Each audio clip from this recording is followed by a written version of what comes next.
Welcome back to a daily dose of good news. Do you remember that good news sandwich I spoke about a week ago? Mary and Joseph had taken Jesus to be dedicated in the temple in Jerusalem. And there they met a couple of people, Simeon and Anna. Both of them had good news for the parents. But in the middle, Simeon warned Mary that it wasn't going to be all plain sailing, that Jesus would be spoken against, and that he would cause the rise and fall of many in Israel. In today's extract from Dr. Luke, we see exactly this playing out in reality. Jesus returned to Galilee in the power of the Spirit, and news about him spread through the whole countryside. He taught in their synagogues, and everyone praised him. He went to Nazareth, where he had been brought up, and on the Sabbath day he went into the synagogue, as was his custom. And he stood up to read. The scroll of the prophet Isaiah was handed to him. Unrolling it, he found the place where it is written, "The Spirit of the Lord is on me, because he has anointed me to preach good news to the poor.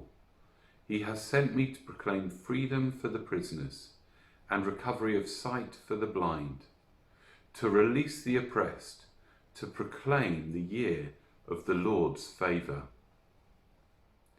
Then he rolled up the scroll, gave it back to the attendant, and sat down.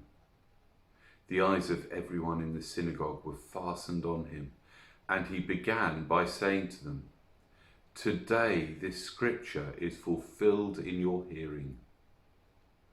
All spoke well of him and were amazed at the gracious words that came from his lips. "Isn't this Joseph's son?" they asked. Jesus said to them, "Surely you will quote this proverb to me, 'Physician, heal yourself.' Do here in your hometown what we have heard you did in Capernaum."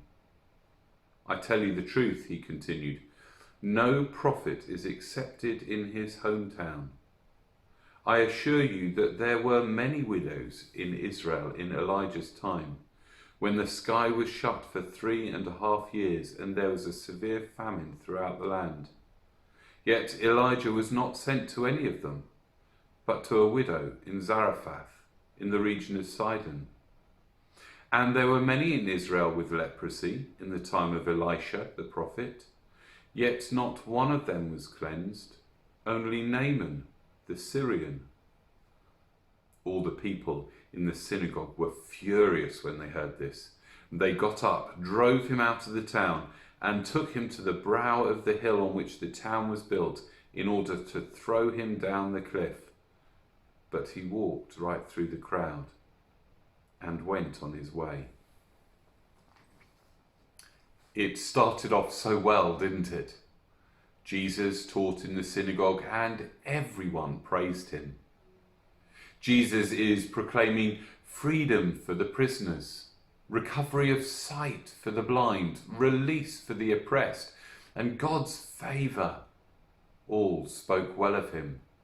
They were amazed at his gracious words. Could his popularity get any better? But then suddenly the atmosphere changes.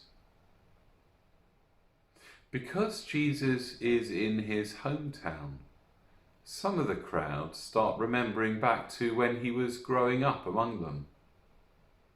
They started to question if Jesus could be any more than the son of a local carpenter. Jesus, in response, reflects that it is hard to be recognized as a prophet in your hometown, where people have seen you growing up. Suddenly, the crowd turn hostile and try to kill Jesus. What a turnaround! From wonderful teacher to vile heretic. Jesus is polarizing opinion. Some love him, others hate him. He doesn't really give you an option to sit on the fence, to just view him as an okay bloke. I wonder where you are right now with how you view Jesus. If you stick with me to the end of Dr. Luke's testimony, you will either love Jesus or hate him. You won't have the option to like some bits and ignore the rest that you find uncomfortable. Are you still willing to take this journey? I hope so, because it's great news. See you tomorrow.